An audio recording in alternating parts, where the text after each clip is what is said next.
Good evening and welcome to the Wine Mothership. My name is Peter. And I'm Ian. And today we're looking at Barolo, if I'm not mistaken, Ian. We certainly are, and some very old ones to boot. Let's get stuck in. So Ian, I understand some of the wines we're looking at today are a little bit more in the elderly That's category. true, yes. Can you elaborate somewhat more on that? Yeah, certainly. I found a wine store called Higuchi Wine on the internet. Sells a lot of wine here in Japan, and they were knocking out bottles of 1967 Marchese di Barolo for quite a reasonable price. And I thought, that sounds interesting. Well, 40 whatever you old Barolo. Let's dig into it. So I got another one, a Contratto 1967 Barolo from a different supplier, and we thought we'd just do a side by side from really old Barolo.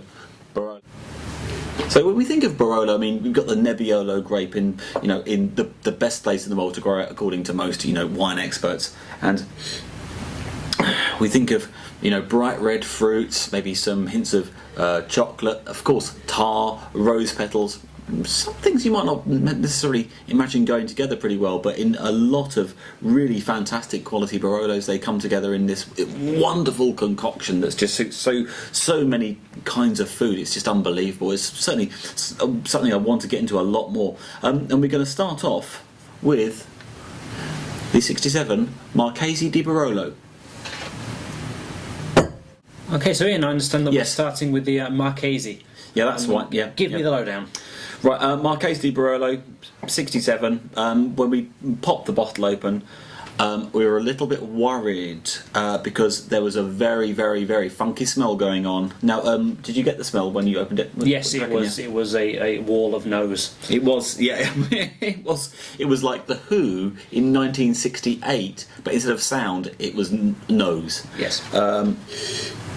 It was very Marmitey, yeasty for Americans watching. Yeah. Of course, a bit of Vegemite going on for Australians. It was a bit funny. Yes, it was a bit funny. Borderline flawed when I first got my nose in there, but that's blown off a bit now. You've got very little written, Peter. I've very little written on this as well. Yeah. Most of it's committed to memory. So go on. Yeah, I mean, just to start off, I mean, the kind of colour on here it looks a little bit like kind of dried blood, to be honest. It's a little bit browny tinge around the edges. And I suppose when you actually get into it, there's it has some vaguely winey notes in there. I mean, I'm starting to get a bit more of like dried fruit on it, but as you said, like the Marmite in there and the kind of again, almost like a slightly bloody taste to it. Yeah, okay. Yeah, I know what you mean. There's what I got in the flavour is it's bitter, like there's a little bit of a bitterness like Campari or Angostura bitters, but very dried and very powdered, very desiccated. A bit of dust in there. There's not really the bright red cherries that you would imagine on a lot of Barolos. Pencil shavings. Pencil shavings. Well, I've got a bit of pencil shavings. Yeah, I've got. It's more pulpy. I mean, I always taste pencil shavings on Campari anyway, so I mean that makes sense for a reason, I suppose.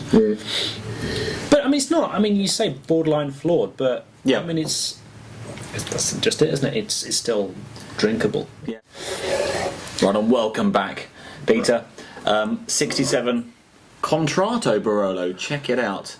Right. When we opened this, well, I mean, we had high hopes. First 30 seconds, we were a little bit. Then it was like, But we've come back to it, and now it's 5 minutes later. It is a different beast altogether. Yeah, indeed, and with the emphasis on the beast.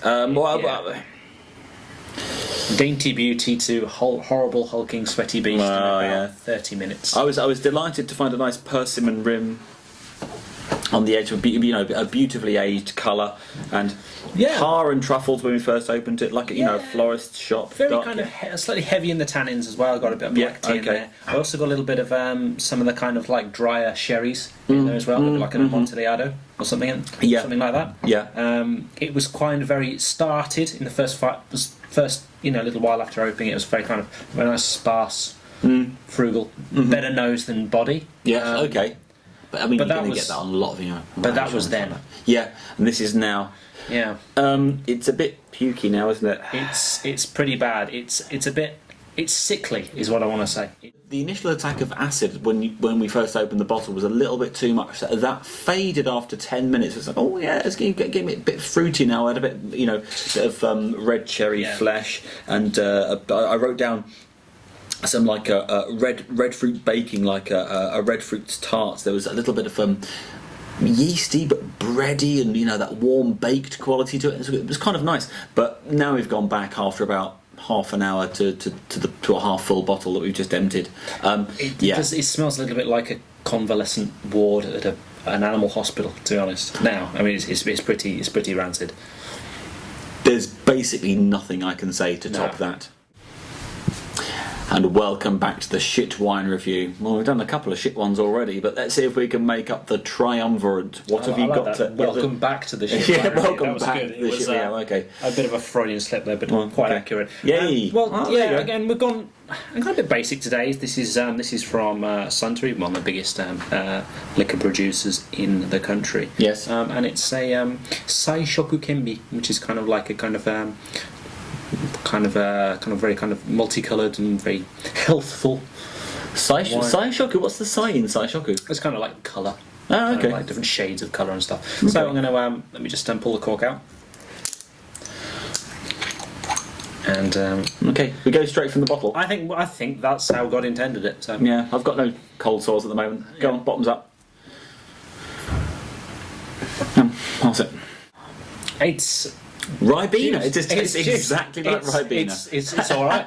You could, that's fine. I used to have this in my school lunchbox. Oh dear! Operation U Tree Beware. Things like this exist. All right. Okay. This is 8.5% alcohol. Right. So it's like a strong beer, or rather than a weak wine. I mean, I'm not sure that I'm convinced there is any alcohol in that. There is. There's. Perhaps it's the kind of slight wet dog taste of the other ones we were trying before, but it's just it's on the back of the tongue. Light, fruity, tastes like cordial. If you're kind of 14 and and you can get away with buying this, you probably want something stronger. But you just drink more of it. Well, look, I mean, what does this do? This does nothing. But at least it's sweetens the palate after these two disasters. Oh well, expensive disasters at that. Thank you for watching the shit wine review. So Peter, we've wasted our time, we've wasted our money, and we've not had a lot of flavour or fun out of this. Your final impressions? Bad. Pukey. No, come on, this is much better value for money. Oh yeah, I suppose. Yeah, I mean, this is pukey. Sugar water. Yeah. I mean, should we buy intermediate quality wines from 1967? The answer is categorically no. Basically, if I was going to buy vintage Barolo again, I'd be spending a lot more money. I'll probably spend the same amount of money on something a bit newer, and trying to really hit kind of the quality sweet spot. But this is gone past its best by some long chalk. This was bad before I was born. Yeah, indeed. I think it was probably bad sometime before you were born. I mean, the quality control from bottling is there's non-existent. So we've only got what's left, and that's the dregs. Right. Never mind. Oh well. Thank you for watching the Wine Mothership. Remember, may the wine be with you always.